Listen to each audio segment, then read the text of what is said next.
He started as a spy, and somehow ended up cosplaying a czar with nukes. Trump turned politics into a circus. Putin, he turned it into winter. Cold. Long. Endless. This is the man who posed shirtless on a horse, fought a judo match for the cameras, and then sat at a table so long it needed its own zip code. Every picture of him says the same thing. I'm strong, I'm tough, and don't you dare come within 6 feet. He doesn't lead with vision. He leads with fear. And fear is the cheapest energy source Russia ever discovered. So buckle up, because this isn't just a roast. This is a guided tour of power in the shadows. And spoiler alert, in the dark, the punchlines hit harder. Before we go further, quick disclaimer. This is not CNN. This is not RT. And no, the Kremlin didn't write my script. If they did, trust me, the jokes would be worse. What you're about to hear is satire. Twisted, roasted, exaggerated, but all of it built from open sources, headlines, and the kind of rumors that keep fact-checkers up at night. Don't take my word for it. Don't take anyone's word for it. Check. Question. Doubt. Because reality in 2025, it's already stranger than comedy. So think of this less as a history lesson and more as a roast served cold. Picture this: Leningrad, Soviet Union. Gray apartments, long bread lines, and one small kid who dreamed of becoming bigger than the system itself. That kid was Vladimir Vladimirovich Putin.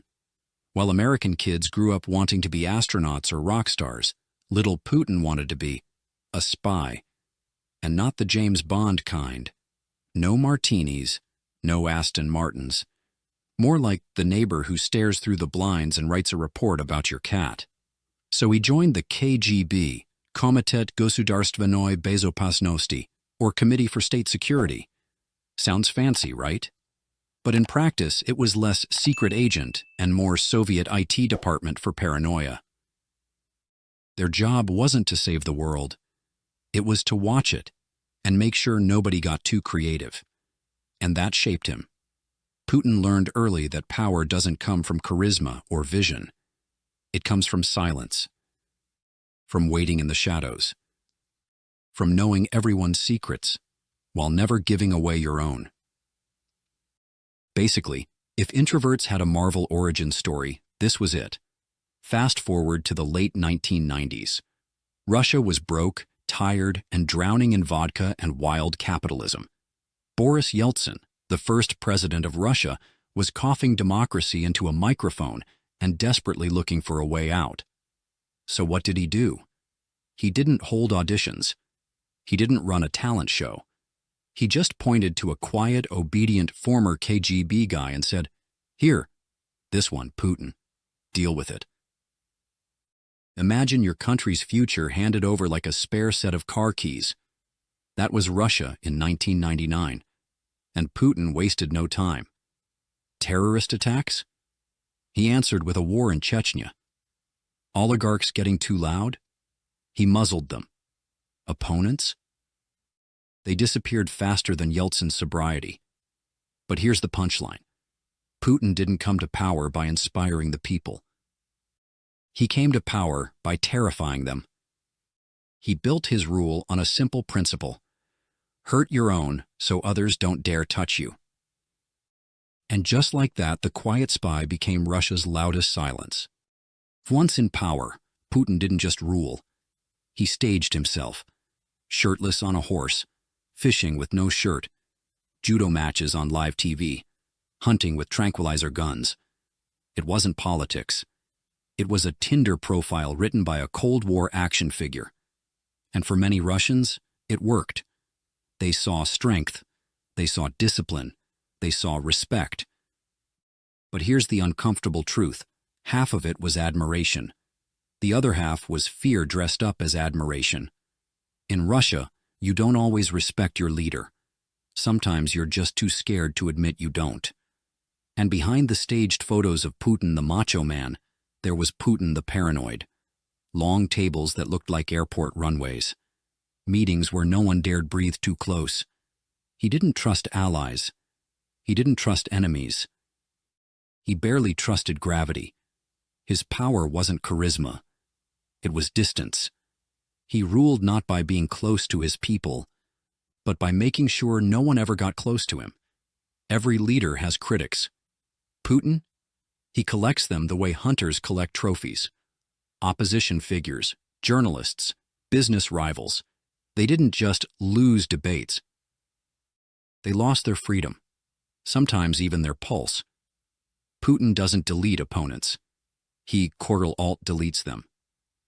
And if that doesn't work, he just buys a bigger firewall. Georgia in 2008. Crimea in 2014. Ukraine in 2022. Every few years, it's a new special military project. Not because Russia needs more land, but because Putin needs more plot twists. And the people? They're told it's all about protecting Russia. But really it's about protecting Putin from looking weak, from losing control, from fading into the background. His dark side isn't just the wars, the poisonings, the prisons. It's the paranoia that fuels them. A man so afraid of losing power, he'd rather burn bridges, borders, even entire futures, than admit he's mortal. Basically, his foreign policy is just one giant middle finger, written in Cyrillic. In 2023, the International Criminal Court actually issued a warrant for Putin's arrest. Yes, the man who controls nukes is technically wanted, like a Bond villain with better tailoring. And yet, he still travels. Recently, he even flew to Alaska to meet Trump. But let's be honest, Putin doesn't really visit other countries. When he moves, it's like Russia itself relocates with him. Because his security detail isn't protection. It's a mobile border checkpoint.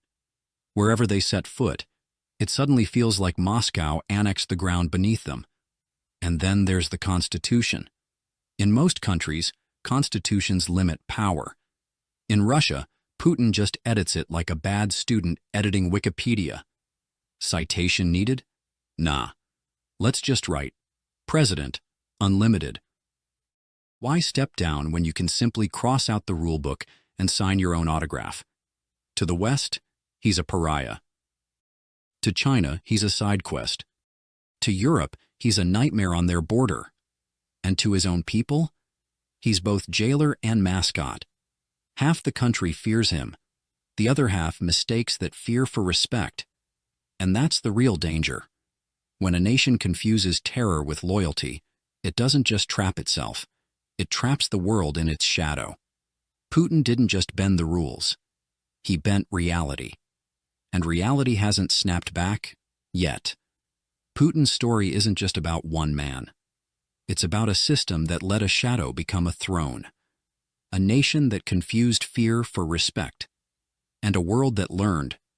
If one person bends reality long enough, everyone else has to live inside the illusion. He promised stability. What he delivered was paralysis. He promised greatness. What he delivered was a really long table. But here's the thing. Shadows don't last forever.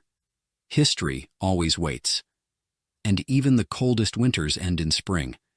One day Russia will remember it deserves more than fear. One day the world will stop holding its breath.